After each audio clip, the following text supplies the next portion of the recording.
So yun po mga idol, isang mapagpalang araw po sa inyong lahat, no. Andito po tayo sa location, papunta doon sa bahay, no. Kasi may natanggap po akong balita na hinahunting na daw kami ngayon. At isa pa doon may nakamasid na daw, may nakaposting na daw doon sa malapit sa bahay, no. Bahay ko dati. At yun nga, sa totoo lang po mga idol, ginamit ko po yung kumbaga pakumbaba ko para kung makaya natin na baguhin yung buhay ng mga kalaban, gagawin natin. Ginamit ko na po yung puso namin na magtropa, ginamit na po namin para mabago yung buhay nila. Kaso lang parang mas tumindi pa yung nila sa amin ngayon, no? Yung init.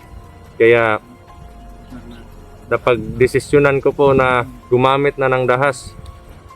At patawad po mga idol, pero para sa akin ayaw ko na po magbigay ng awa sa kanila. Dahil gusto lang po namin magbagong buhay, pero parang gusto talaga nila ng away, no. Kaya sa ngayon po kasama ko po si Brother Julius. Magsasurvey lang po kami kung totoo yung information na nasagap ko. Sila Brother Eugene, si Dudoy, si Jerome, at si Brother Johnny, papunta na rin po dito, no, sa aming location. At sinabihan po namin sila na una lang kami dito ni Brother Julius para magmasid sa area. Pero kung may makita kami na kaaway na kung kaya naming tapatan yung aura nila wala na pong uunahan na po namin, no. Yun mga idol, sana po gabayan kami ng mga dasal, no, sa mga dasal nyo, at lalong lalo na po sa ating may kapangyarihan na Ama, no, mahal na Diyos. At yun, maraming salamat din po sa walang sawa na pagsuporta ninyo, pagmamahal at pagdarasal, no, para sa kaligtasan po namin. At lalong lalo na po dun sa mga tumulong sa aming mag-ama, maraming salamat po. Nagpapasalamat din po ako sa Panginoon dahil binigay niya po kayo, ginawa kayong instrumento para makatulong sa amin, no, na mag-ama. Kaya yun, ano man po yung mangyari sa mission namin, hanggang matapos tong mission, stay strong lang po tayo mga idol. At isipin po natin palagi na andyan palagi yung Panginoon na nakagabay o nakabantay sa atin. At ang importante po, kahit gaano kadelikado yung mga mission, yung mga pagsubok sa buhay, andyan yung Panginoon sa likod natin, no. So yun, salot po ako sa inyo mga idol. At ingat po kayo palagi, lalong lalo na po dun sa mga kababayan natin na mga OFW nasa ibang bansa. Ingat po kayo palagi dyan, at wag nyo pong pababayaan yung mga sarili ninyo. At stay strong lang po tayo, lalaban tayo mga idol, hanggang matapos po yung digmaan, no? So yun, ingat po, at God bless ating lahat. Hindi naman ako sa... Ano ko ba may panglaban? Magpapaturo ka ng orasyon. Ganito na lang. Kasi kailangan natin mag-ritual kung magpapaturo ka. Gagawin ko lang sa'yo ngayon bibigyan kita ng malakas na proteksyon. At yung proteksyon na yun makakabuti para sa'yo kasi malaki yung katawan mo. At alam ko naman na kailangan mo pa ng lakas, no? Kung pwede, yung sobrang lakas talaga. Ano. Kaya bibigyan kita ng isang orasyon na kumbaga bibigyan kita ng lakas, no? At protection. Ano po ka muna? Bukas.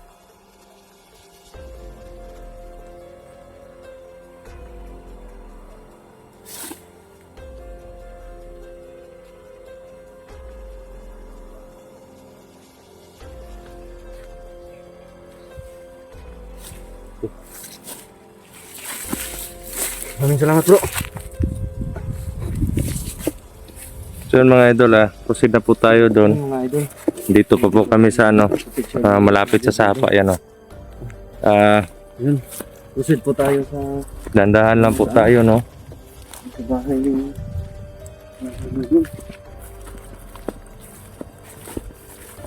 Kasi ano na po idol makikita ko po sa nangyayari ngayon hindi na po talaga tama, no? At kailangan na pong buwis buhay na talaga sa labanan. Kaya lagi po ako nagdarasal mga idol para doon sa mga Ako din bro, nagdasal ako muna. para sa sa kaligtasan namin, no. Lalong-lalo na may mga anak po ako nag-aantay sa akin pag-uwi, no. Actually po hindi po nila alam na dito ako ngayon kasi nasa school po sila. Yung dalawa at yung bunso naman hinalikan ko lang po kanina, natutulog po kasi. Kaya yun, pagdarasal niyo po kami mga idol at para sa protection po namin, no.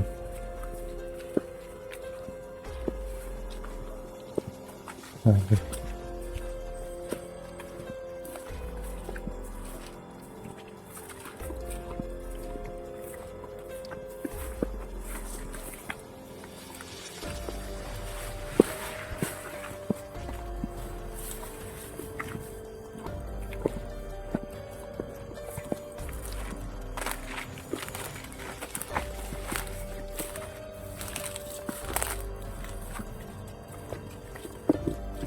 Ito brother, yung katulad ng pinag-usapan natin, no?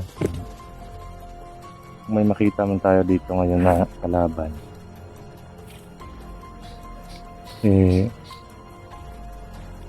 kung kaya natin lalabanan natin, unahan na natin, kasi hindi pwedeng tago lang tayo ng tago. Pero pag marami, Atras tayo kasi delikado yung buhay natin pag ganyan. malan tayo.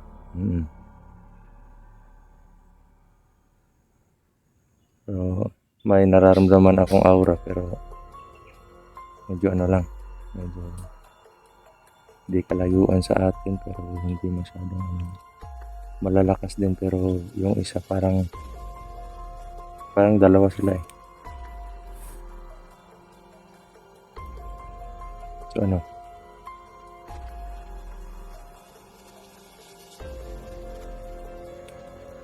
dinala ko na po yung mga idol, yung lahat ng anting-anting ko po at pinalakas ko din po yung orasyon ko.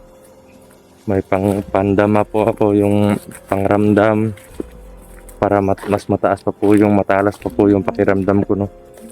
Kahit medyo malayo yung kalaban mararamdaman po natin yung taglay nila na abilidad. Kahit may kumpiyansa po tayo, dapat alisto at mag-iingat pa rin, no?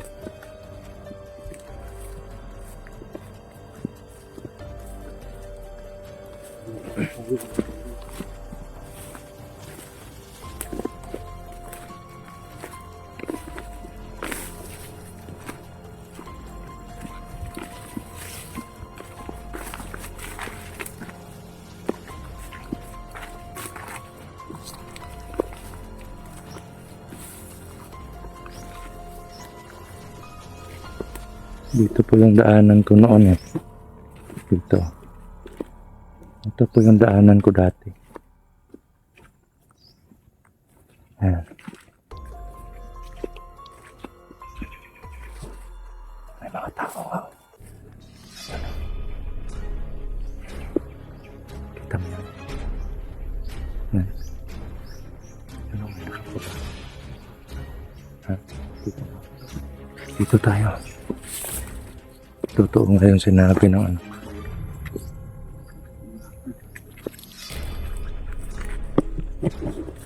Lagi mo nga natin kasi.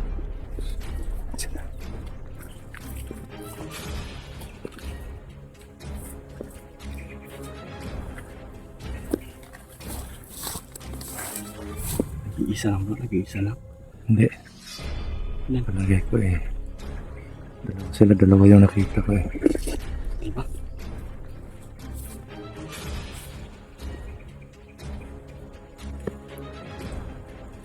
Yun makita niyo po. Yun po yung bahay ko mga idol. Dapa.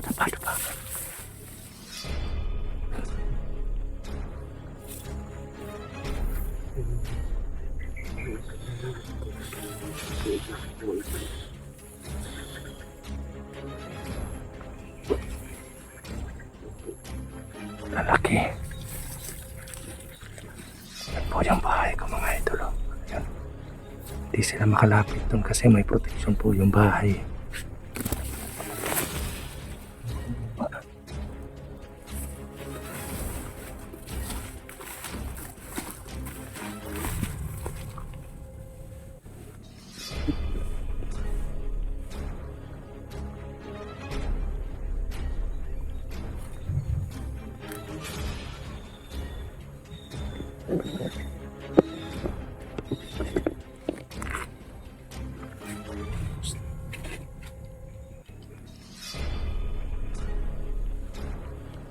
Sa'yo yung isa. Sa'yo yung isa.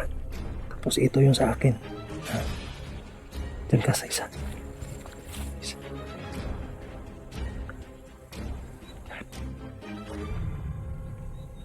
Ha? Kapihin mo.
Sinawin mo dali.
Yan bang kaya nyo?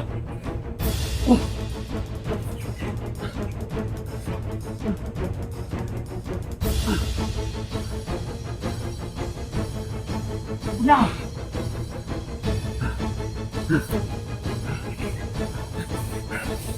Iya ka.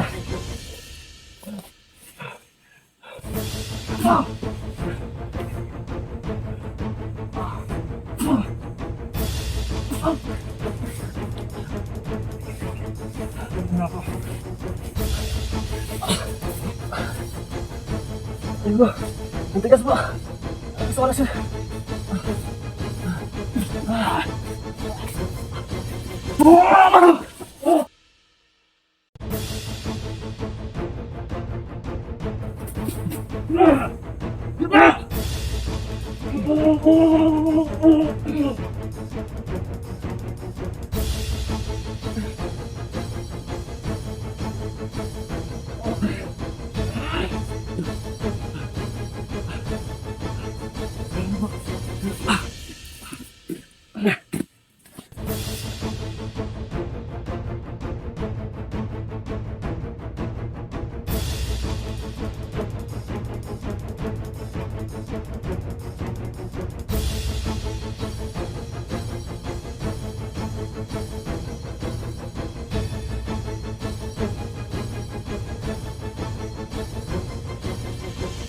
Dadating pa. Grabe. Tara. Tigas. Ano? Pinutulan ko na ng ano yung isa. Baka may ano pa dun sa unahan. Kala ko dalawa lang. Biglang dumating yung ang laki. Tigas. Akala ko nga di, dalawa lang bro. Isa pa pala. Sige. Hanap tayo ng location para doon tayo mag-abang sa kanila. Kina Brother Jerome saka Eugene. Johnny ito na. Yun po mga idol Natin sila. Kailangan po namin maghanap ng location Ito mga idol. para kung saan kami maghintay sa tropa no na papunta na dito. Siguro baka ano pa yung Bunso, Dodoy. ng oras pa yung darating no. Kaya grabe mga idol, ang lakas. Sobrang munggo bro kasi. Sobrang lakas ng kalaban. Pero buti na lang yan dyan yung Panginoon. Palagi nakaano sa atin no. Nakabantay. Binigyan mo ako ng protection.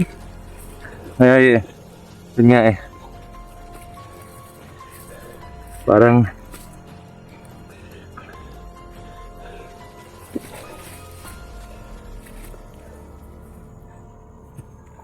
kahit medyo nabugbog po tayo kanina pero wala na po yun kasi may protection naman po tayo sa ano nila. Yun lang isa, ang lakas. Yung biglang dumating, akala ko dalawa lang sila eh. Malaki pa yung isa. Yung pauhon. Matigas. Matigas nga. Malakas din yung orasyon niya. Oo nga eh. Sakit ng liig ko. Nawawalan ako ng lakas pag narasyonan ako ng tao na yun. Grabe sakit nga ng liig ko. Pangayon na yung kamay ko nung nakaraang sagupaan.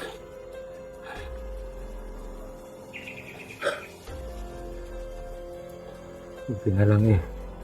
Mahal tayo ng Panginoon. Buti Ayun, lalaban tayo. Laban tayo. Laban lang. Walang aatras. Kasi pag nananatili pa na andyan yung mga yan, hindi tayo maka pagpatuloy dun sa pagbabagong buhay natin. Dapat tapusin na lahat. Ubusin yung mga kasamaan nila. Sabi. Yung nangyari sa amin dito ngayon, mga idol eh, parang mananabas versus mananabas po. Kasi Grabe. diyan kami galing eh noon.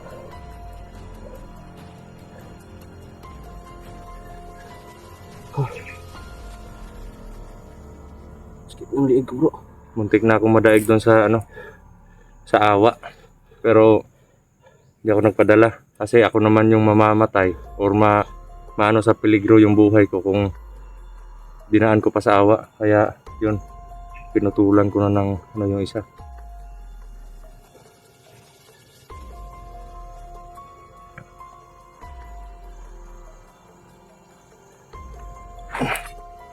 Nalugot pa.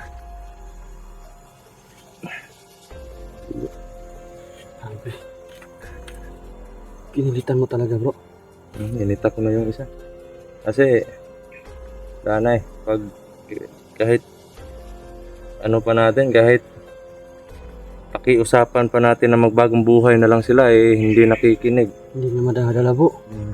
Hindi na talaga. Kaya Parang mas pa to kang sa tauhan ni Commander Turo. Mas malala pa to.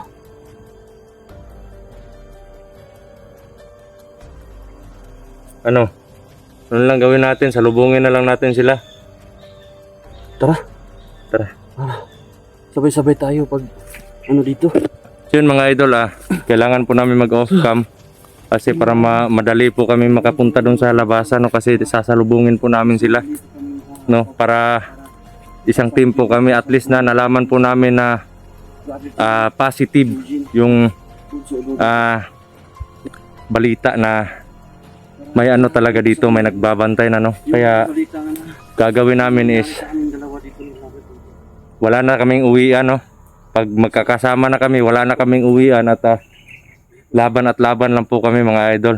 So yun, maraming salamat po sa walang sawa na suporta at pagmamahal nyo Maraming salamat po sa pagdarasal at mga video ko sa amin. gabayan po tayo palagi ng Panginoon. Ingat po kayo palagi at wag nyo pong kalilimutan na mahal ko po kayo mga idol. God bless po.